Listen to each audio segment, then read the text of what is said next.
क्या north east Bharat बनेगा भारत का नया गुजरात। नमस्कार दोस्तों, क्या आपने गौर किया है कि आजकल पाताल लोक और फैमिली मैन जैसी बड़ी वेब सीरीज नॉर्थ ईस्ट को काफ़ी दिखाया जा रहा है। यह बदलाव सिर्फ सुंदरता दिखाने के लिए नहीं है, बल्कि यह एक संकेत है कि यह क्षेत्र अब एक पिवोटल पॉइंट बन चुका है। एक समय था जब यहाँ की अस्थिरता की चर्चा होती थी, लेकिन आज यह भारत की अर्थव्यवस्था का नया इंजन बनने की राह पर है। पिछले 10 वर्षों में राष्ट्रीय जीडीपी में इस क्षेत्र का योगदान करीब 3% से बढ़कर 6% हो गया, यानी डबल हो गया है। नॉर्थ ईस्ट की भौगोलिक स्थिति इसे बहुत ही खास बनाती है। यह नेपाल, भूटान, चीन, म्यांमार और बांग्लादेश के साथ सीमा साझा करता है। हालांकि चिकन नेक सिलीगुड़ी कॉरिडोर की जो संकीर्णता एक चुनौती बनी पड़ी है, लेकिन भारत सरकार अब इसे दक्षिण पूर्व एशिया के प्रवेश द्वार के रूप में देख रही है। 2014 में लुक ईस्ट पॉलिसी को एक्ट ईस्ट में बदलकर इसे क्षेत्र को ग्लोबल ग्रोथ का ड्राइवर बनाने की तैयारी की गई है। अरुणाचल प्रदेश भारत की कुल हाइड्रो पावर की क्षमता 40% यही है और यह कीवी का सबसे बड़ा उत्पादक भी है।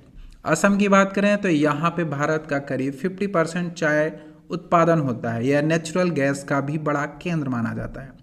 मणिपुर की बात करें तो इसे ग्रीन गोल्ड यानी बांस के उत्पादन के लिए माना जाता है। सिक्किम की बात करें तो इलायची यानी कार्डेमम का सबसे बड़ा उत्पादक और हाइड्रो पावर में भी सबसे आगे है। त्रिपुरा और मेघालय की बात करें तो यहाँ पे रबड़, अगरवुड, हल्दी के बड़े केंद्र हैं। बुनियादी ढांचे में आया बदलाव हैरान करने वाला है। 2014 में यहाँ केवल 9 एयरपोर्ट थे, जो कि 2024 में बढ़कर 19 एयरपोर्ट हो गए। आज़ादी के 75 साल बाद 2022 में पहली बार मणिपुर और 2023 में मेघालय में ट्रेन पहुंची। इसके अलावा पीएम डिवाइन जैसी योजनाओं के जरिए इंफ्रास्ट्रक्चर और मानव डेवलपमेंट का सीधा निवेश किया जा रहा है। यही कारण है कि रिलायंस, अडानी और वेदांता जैसे बड़े प्राइवेट प्लेयर्स ने यहाँ पे 1.55 ट्रिलियन रुपए का निवेश करने का वादा किया है। कनेक्टिविटी को बेहतर बनाने के लिए कालाधन मल्टी मॉडल प्रोजेक्ट और इंडिया थाईलैंड म्यांमार हाईवे जैसे बड़े प्रोजेक्ट पर काम चल रहा है। यहाँ की साक्षरता दर राष्ट्रीय औसत से अधिक है और इसे एक कुशल वर्कफोर्स हब बनाती है। तो क्या उत्तर पूर्व वाकई नया गुजरात बनेगा? चुनौतियां अभी भी हैं, जैसे कि सस्टेनेबल डेवलपमेंट और जनजातीय अधिकारियों की रक्षा करना। लेकिन जिस तरह से सरकार और प्राइवेट सेक्टर मिलकर काम कर रहे हैं, नॉर्थ ईस्ट की अगली बड़ी सफलता की कहानी बनने के लिए तैयार है। क्या आप इसके बारे में क्या राय रखते हैं? हमें कमेंट में जरूर बताएं।